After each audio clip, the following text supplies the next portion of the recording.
참된 안식은 사랑 안에 있습니다. 사람은 사랑을 먹고 사는 존재이죠. 사랑을 받고 사랑을 줄 때 행복을 누리는 것입니다. 우리 스스로 생각해 봐야 됩니다. 어떤 사랑을 받을 때 내가 정말 안식했는지, 우리 마음속에 쉼을 주는 안식은 무엇인지. 아가서는 안식을 주는 사랑에 대해서 기록을 하고 있죠. 솔로몬 왕과 술람미 여인의 사랑인데요. 이 이야기는 이제 많은 선교가들과 영성가들이 신랑 대신 예수 그리스도와 신부된 교회와의 사랑의 관계를 묘사하고 있다. 그렇게 영적으로 해석을 많이 하고 있습니다. 솔로몬은 왕이었고요. 술람 여인은 아주 평범한, 조금 더 얘기하면 비천한 여인입니다. 그런데 솔로몬 왕의 무조건적인 사랑을 받음으로 안식을 하게 되고, 그리고 비천한 여인이지만 놀라운 자존감을 가지고 살아가는 것을 보게 됩니다. 아가서 1장 5절을 보게 되면, 예루살렘 딸들아 내가 비록 거무나 아름다우니 게달의 장막 같을지라도 솔로몬의 휘장과도 같구나. 표현이 재밌잖아요. 내가 비록 거무나, 본인을 잘 알고 있죠. 우리가 이제 뭐 이렇게 볼 때 아름답다는 표현을 할 때, 그 당시도 그랬겠지만 좀 살결이 하얗고 좀 빼어날 때 이렇게 아름답다고 얘기할 수 있는데, 본인은 검다는 거죠. 그렇지만 아름답다. 또 이 게달의 장막이라는 것은 늙은 양의 털로 만든 이런 헛간 같은 데 치는 휘장이에요. 본인이 그렇다는 거죠. 모습이. 그렇지만 솔로몬이 자기에게 그렇지 않다고, 솔로몬의 왕궁의 휘장처럼 아름답다고 말해 주었다는 거죠. 솔로몬 왕이 여인을 볼 때 여인을 바라보는 시선이 너무 아름다웠던 거죠. 그 안에서 진정한 안식을 누렸던 것을 보게 되죠. 오늘 아가서에서 우리가 정말 우리에게 안식을 주는 사랑이 뭘까? 첫째로 안식하시는 사랑은 그늘을 제공해 주는 사랑이죠. 그늘. 그늘은 우리가 안식하는 쉼터를 의미하죠. 우리에게 진정한 안식을 주는 것은 아무에게도 방해받지 않은 어떤 공간, 거기서 안식을 하게 되죠. 안식은 사실은 안심하는 마음에서 오잖아요. 이 말씀 준비하면서 이렇게 기록해 봤습니다. 우리는 안심할 수 있을 때 안식하게 된다는 거죠. 그래서 마음으로부터 진정한 쉼이 오는 거죠. 예수님께서 마태복음 11장 19절에서 나는 마음이 온유하고 겸손하니 나의 멍에를 메고 내게 배우라. 그리하면 너희 마음이 쉼을 얻으리니. 참 대단히 중요한 말. 마음이 쉼을 얻는다. 솔로몬의 이제 이 사랑의 모습은 예수 그리스도의 모형이죠. 근데 이 술람 여인이 솔로몬의 사랑을 통해서 그늘, 쉼터를 발견했다는 거죠. 아가서 2장 3절을 보게 되면 남자들 중에 나의 사랑하는 자는 숲을 가운데 사과나무 같구나. 내가 그 그늘에 앉아서 심히 기뻐하였고 그 열매는 내 입에 달았도다. 우리 인간의 영혼은 이렇게 은밀한 처소에서 안식할 수 있고요. 사람은 누구나 다 이렇게 뭔가 다 드러나 노출돼 버리면 불안해하고 힘들어하죠.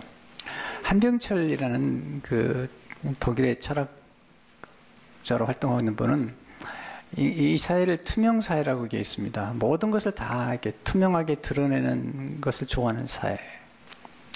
그렇지만 이 투명성이 얼마나 위험한지, 모든 정보와 모든 비밀을 다 가지고 있는 사람들이 그런 투명성을 가지고 폭로함으로써 폭력을 행사하고 있는 사회가 되었다. 그래서 그는 아주 대단히 놀라운 통찰력을 가지고 얘기하죠. 투명성은 폭력이다 라는 거죠. 하나님은 우리를 은밀한 처소로 초청해 주시고 우리의 모든 것을 아시지만 우리의 모든 것을 덮어주시는 은밀한 장소로 우리 인도하시죠. 거기 안식이 있죠. 시편 91편 1절을 보게 되면 지존자의 은밀한 곳에 거주하며 전능자의 그늘 아래에 사는 자예요. 네, 은밀한 곳. 시편 36편 7절을 보게 되면 하나님이여 주의 인자하심이 어찌 그리 보배로우신지요. 사람들이 주의 날개 그늘 아래 피하나이다. 하나님 인자하심이 얼마나 보배로우냐면 하나님은 무조건적인 사랑 그리고 인자하는 사랑을 가지고 있기 때문에 바로 거기에서 우리가 안식할 수 있다는 것이죠.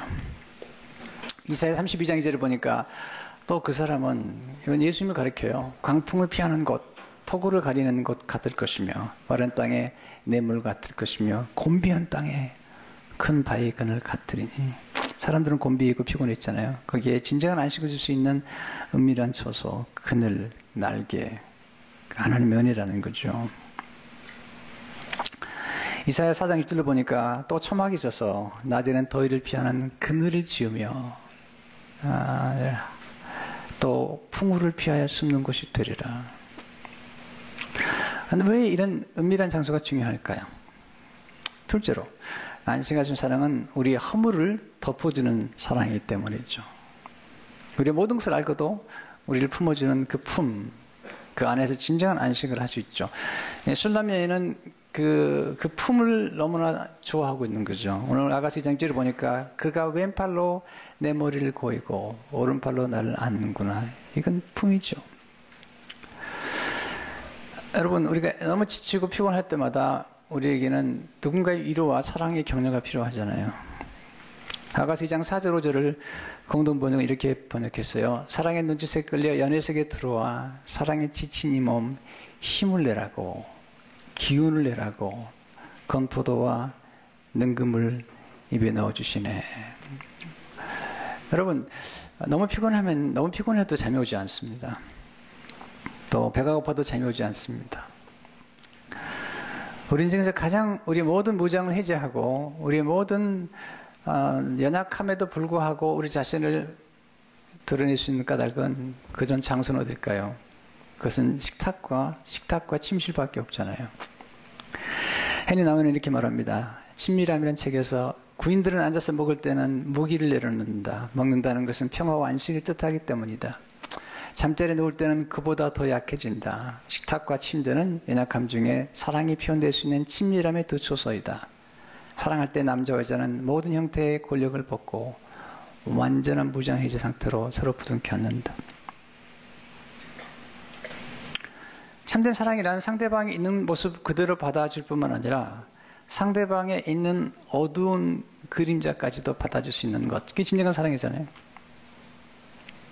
헨리 나우엔은 이제 그 친밀함이라는 사랑 속에서 사춘기, 그러니까 어릴 적부터 사춘기, 성년 이런 얘기를 쭉 다루면서 그 스테이지마다 가지고 있는 고통스러움을 얘기하면서 사춘기에 직면할 수밖에 없는 어린 아이들에 대해서 청소년들의 얘기를 합니다. 굉장히 중요한 통찰력을 생각이 돼요.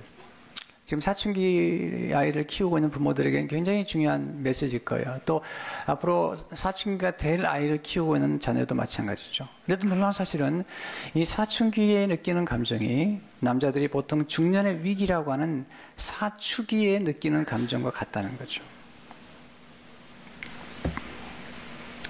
보세요. 옛날 사춘기로 돌아가 보세요. 제가 지금 헨리 나우엔의 기록한 말을 읽을 때에 공감이 될 거예요.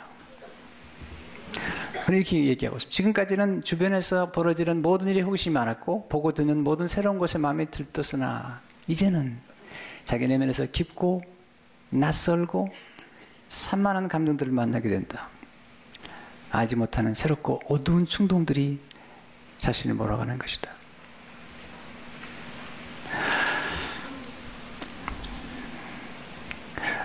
요요 현상이 일어나는 거죠. 제가 좀 더 드릴게요. 의미조차 모를 정도로 강렬한 환희와 행복감에 도취하기도 하고 그런가 하면 죽고 싶고 쥐고 싶고 해치고 싶고 부수고 싶은 욕망의 피해자가 되기도 한다. 사랑과 미움, 부둥켜 안고 싶은 마음과 죽이고 싶은 마음, 주고 싶은 마음과 취하고 싶은 마음 등 양극으로 상충되는 감정의 개념으로 갈피를 잡지 못할 때도 있다. 이 시기는 정신적 발달의 중대 고비 중 하나이다.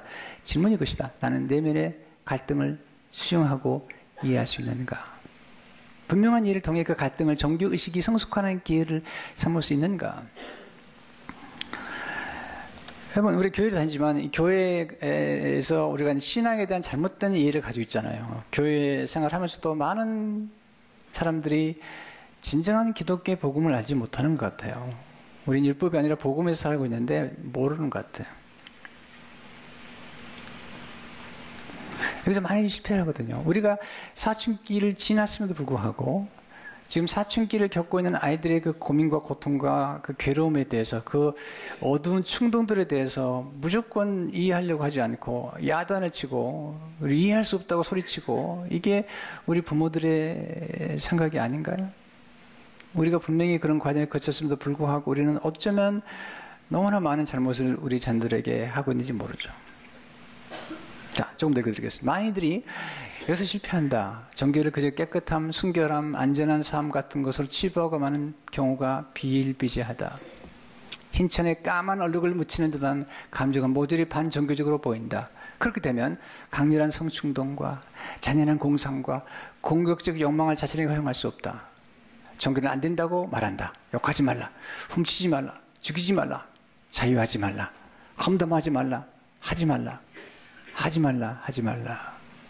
이제 예쁘고 착하고 말 잘 듣는 아이가 되라는 학교 선생님에게도 반감이 된다. 자기 자신이 아주 독특하면서도 한없이 외로운 존재로 느낀다. 이 낯선 감정의 내면 세계를 아무도 진정으로 이해해주지 못하는 것 같다. 여러분, 기독교는 물론 성화나 거룩함을 강조하지만 절대로 인간이 거룩하다고 생각하지 않습니다. 만약에 우리가 완벽하거나 거룩하다면, 아무 문제가 없다면 십자가가 왜 필요하겠으며 왜 예수 그리스도께서 십자가에서 보혈을 흘려주셔야만 됐을까요?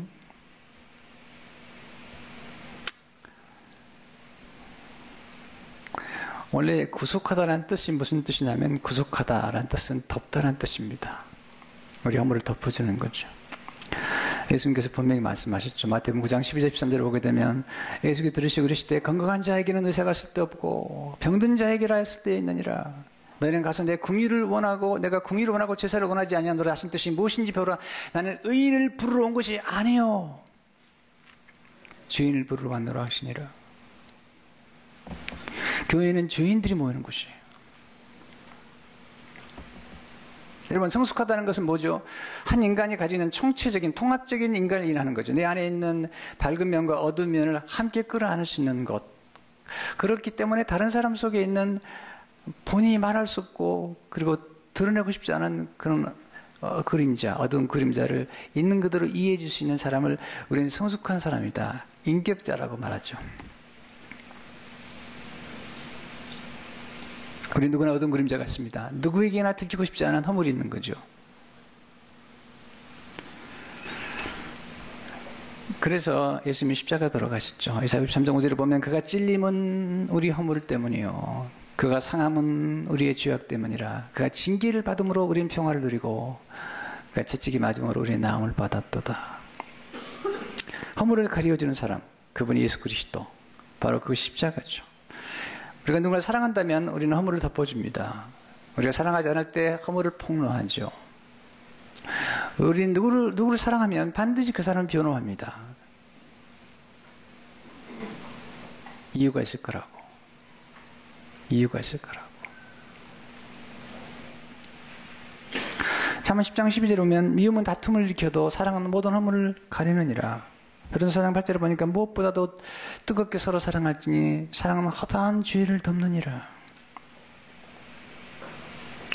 여러분, 저는 룻기를 참 좋아하는데요. 룻기 보면 시어머니가 나오미가 룻이 너무 착하고 너무 충성되게 자기를 섬겨주니까 젊은 과부 자기 며느리가 모범 여자잖아요. 섬겨주니까 문득 어느 날 이런 얘기를 하잖아요. 룻기 3장 1절을 보니까 룻의 시어머니 나오미가 그 길에 내 딸아 내가 너를 위하여 안식할 곳을, 정말 놀라운 표현이죠. 안식할 곳을 구하여 너를 복되게 하여 하지 않겠느냐. 무슨 얘기냐면요, 결혼시켜야 되겠다는 거죠.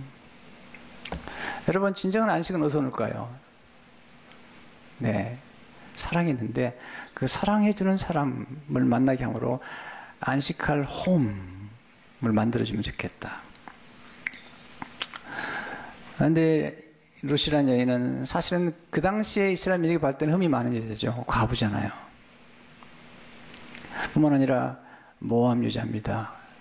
이스라엘 백성들은요, 모압 사람들을 아주 경멸했습니다.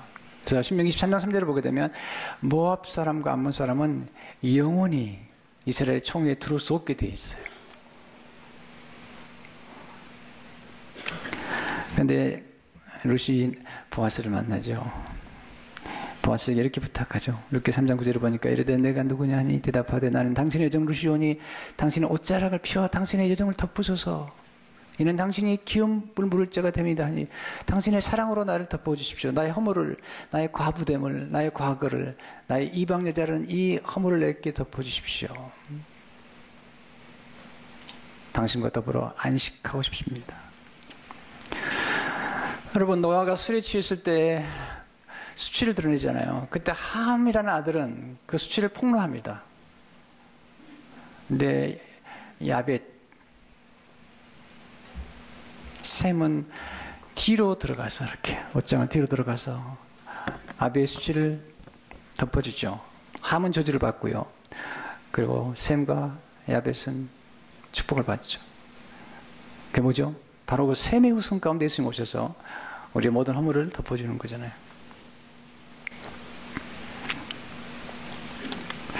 세 번째, 안식하는 사랑은 아름다운 시선으로 바라보는 사랑이죠. 아름다움은 어디서 오는 걸까요? 바라보는 사람의 눈에 달려 있습니다. 술람 여인을 사람들은 검다고 그랬어요. 그리고 계달의 장막이라고 그랬는데 솔로몬이 눈이 아름다운 거죠. 그래서 솔로몬이 아름답게 봐주는 거잖아요. 아가서 2장 2절 3절을 보니까 여덟 중에 내 사랑은 가시나무 가운데 백합과 같도다. 이 술람 여인이 얼마나 예쁜지, 얼마나 예쁘게 봤는지 모든 여자는 가시나무 같고 술람 여자는 백합과 같대요. 그랬더니 술라면이 너무나 또 감동을 받으니까 남자들 중에 나의 사랑하는 자는 숲을 가운데 사과나무 같구나. 모든 남자는 숲을 같고 당신은 사과나무 같습니다. 우리는 꼭 반대로 보죠. 모든 남자는 다 사과로 보이고 네, 내가 그 그늘에 앉아서 심히 기뻐하였고 그 열매는 내 배에 달았도다. 그럼 모든 시선이 좋은 건 아니잖아요. 어떤 시선은 아주 업신여기는 시선, 깔보는 시선, 경멸한 시선, 정죄하는 시선, 음탕한 시선 좋지 않습니다. 제일 나쁜 게 정죄하는 시선이죠. 너 같은 게 더러운 것이 제일 하나님이 싫어하는 것, 깔보는 것. 술라면이 부탁하잖아요. 예루살렘 처녀들에게. 아가씨 장지를 보니까 내가 햇볕에 쬐어서 그 거무스름 할지라도 흘겨보지 말 것은 흘겨보지 말아달라는 거죠. 이게 무슨 말이죠? 세 번은 이렇게 번역했습니다. 내가 검다고 내가 햇볕에 걸렸다고 나를 깔보지 말아라. 업신여기지 말아달라고 그러죠. 근데 솔로몬의 사랑과 예수님의 사랑은 우리에게 아름다운 시선으로 바라보는 거잖아요. 아름다운 시선이 뭘까요? 제가 목회에서 썼습니다만 실제로 아름다운 시선은 상대방의 무한한 잠재력을 바라보는 눈길이죠. 무한한 잠재력. 참된 아름다움은 내면에 있는 거예요. 우리는 사람들을 외모로 너무 평가하잖아요. 또는 재산의 유무나 학력을 평가하는데 그러면 안 되는 거죠. 우리가 인격자라고 하는 것은 사람들을 눈에 보이는 것으로 판단하지 않는 게 인격자라고 그러잖아요. 저분 진짜 훌륭한 인격자세요. 그 말은 뭐냐면 사람들을 차별하지 않고 외모로나 지식이나 재산의 유무로 백그라운드 차별하지 않고 그 사람 안에 있는 무한한 잠재력을 봐주는 거죠. C.S. 루이스가 쓴 네 가지 사랑이라는 책에 보면 그는 이렇게 말하죠. 인간성에 대해 정말로 높은 안목이 있는 사람은 매일 부딪히는 다양한 사람들 모두에게서 자신이 높이 평가할 그 무언가를 발견하는 사람입니다. 제 경우를 볼 때 이러한 취향과 안목을 생기게 해주는 것이 바로 애정입니다. 사랑입니다. 사랑은 본의 아니게 알고 지내던 사람들을 주목하고 참아주고 그들을 향해 미소 짓고 좋아하게 합니다. 그리하여 결국 그들의 진가를 알아보게 해줍니다. 너무 놀라운 표현이에요.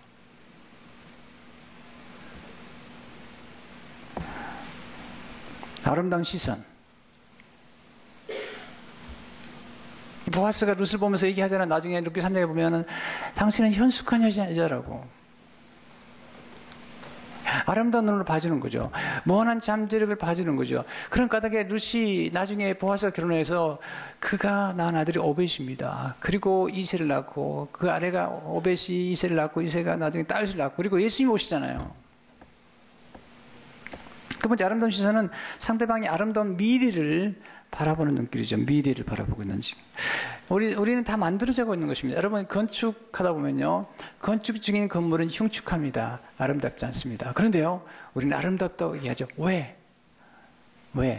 우리는 청사진을 보고 있기 때문에. 우리가 키우는 아이들이 지금 성장하는 과정에서 어떨 때는 막 이제 성장하는 과정에서 때로는 좀 흉측하게 보일 수도 있지만 그렇지 않습니다. 미래를 봐보세요. 너무너무 아름다운 거죠. 예수님 꼭 그런 눈으로 보신 거잖아요.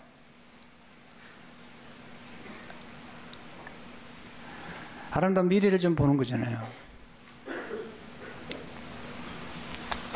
예수님께서 베드로를 처음 만났을 때 뭐라고 말씀하시죠? 요한복음 1장 40절 보면 데리고 예수께로 오니 예수께서 보시고 이르시되 내가 요한의 아들 시몬이니 장차 개발하리라 하시니라. 개발한 번역하면 베드로가 장차 미래를 보신 거잖아요.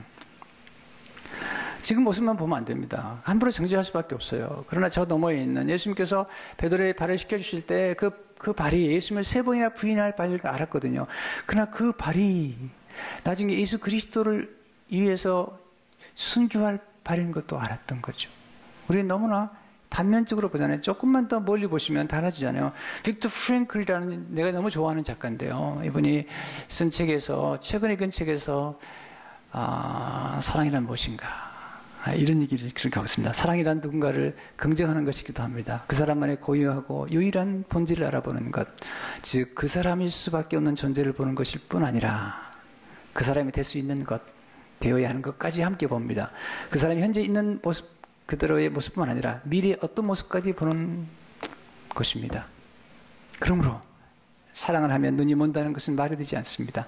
반했을 때는 눈이 멀지도 모르지요. 하지만 진정한 사랑을 하게 되면 비로소 눈이 뜨일 뿐 아니라 멀리 보게 되고 꿰뚫어 보게 됩니다. 사랑하는 존재에게서 더 가치로워질 가능성을 본다는 것은 아직은 실현되지 않은 미래를 실현되어야 할 가능성으로 읽어낸다는 뜻입니다. 와. 마틴 루터가 다녔던 학교. 그 교장 선생님은 아침마다 학생들에게 절을 했답니다. 물었습니다. 선생님, 왜 이 어린아이들에게 절을 하십니까? 내가 절한 이 아들 가운데서 역사를 변화시켜줄 인물이 나올 줄 어떻게 알고 있습니까? 우리가 누군가를 사랑하게 되면 깊이 보게 되잖아요. 세 번째, 아름다운 시선은 상대방의 다름을 귀히 여기는 눈길이죠. 다름. 한병철 씨는 이렇게 말하잖아요. 사랑은 언제나 다름을 전제로 한다. 또한 그렇게 말하면 타자의 다름뿐만 아니라 나 자신의 다름도 사랑의 전제다. 성숙한 사람은 다름을 틀렸다고 말하지 않습니다. 다름을 포용할 줄 알고 다름까지도 사랑할 줄 아는 사람이 성숙한 사랑이죠.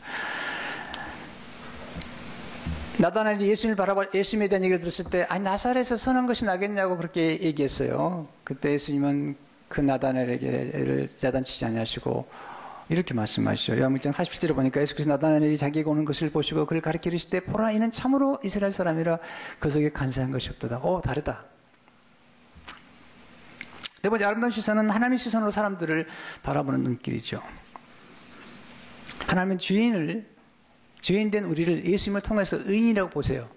우리를 거룩하게 보세요. 이게 하나님의 눈길이에요. 여러분, 가나안에서 붙잡힌 여인 있잖아요. 창녀잖아요. 옷가벗 깨트린 여인도 보면 누가복음에 보게 되면 죄인 창녀거든요. 그때 바리새인과 사람들은 돌을 들고 치려고 그랬죠. 죄인이라고 그랬죠. 더럽다고 그랬죠. 예수님 뭐라고 그러시죠? 내가 말하는 너가 더럽다. 예수님은 이 여인 속에서 무한한 잠재를 본 거죠. 부활의 증거자가 될 장걸, 특별히 막달라 마리아가 예수 그리스도를 통해서 변화될 무한한 잠재를 본 거잖아요. 여러분, 하나님의 변치 않는 사랑을 해서 안식하셔야 돼요. 하나님의 사랑은 변함이 없어요. 인간의 사랑은 단명해요. 에로스의 사랑은 정말 단명해요. C.S. 루이스가 기가 막힌 표현을 했는데요. 시간이 갔지만 제가 좀 읽어드려야 되겠어요. 에로스는 모든 사랑 중에서 가장 단명하기로 악명 높은 사랑입니다. 세상은 온통 그의 변덕스러움을 원망하는 소리로 가득합니다. 당스러운 것은 이러한 변덕을 가진 에로스지만 그는 늘 자신의 영혼성을 확언한다는 점입니다. 사랑하는 사람은 늘 상대방에게 일평생 충실하겠다는 결심이 품고 또 그것을 약속합니다. 누가 시킨 것도 아닌데 사랑은 늘 맹세합니다. 그런 맹세는 누구도 막을 수 없습니다. 에로스의 첫 마디는 되게 난 영원히 변치 않을 거야입니다. C.S. 루이스 근데 그렇게 고백할 때 그 순간은 정말 진실이라는 거예요.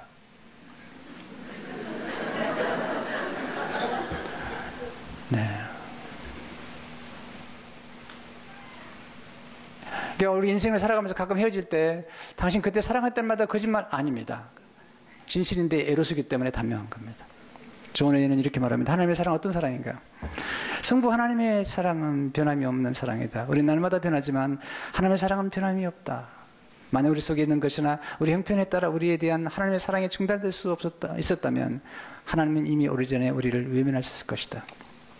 성부 하나님 우리에게 무한히 참고 인내하시는 것은 그분의 사랑이 확정지이고 불변한 사랑이기 때문이다. 만약 하나님의 사랑이 불변의 사랑이 아니었다면 우리 이미 멸망하고 말았을 것이다. 우리는 죄인이죠. 근데 예수님이 우리 정죄하지 않으세요. 하나님의 사랑에서 우리를 끊을 자가 없어요. 바울이 고백이에요. 하나님의 사랑에서 우리를 끊을 자가 없느니라. 그리스도 안에는 결코 정죄이 없느니라.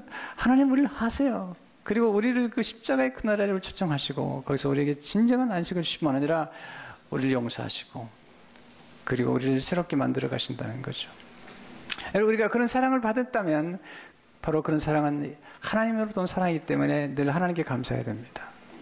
여러분 이런 아름다운 시선으로 여러분의 가족과 우리 공동체가 서로 바라보는 그런 안식을 주는 사랑의 공동체가 되기를 주의 이름으로 축원합니다.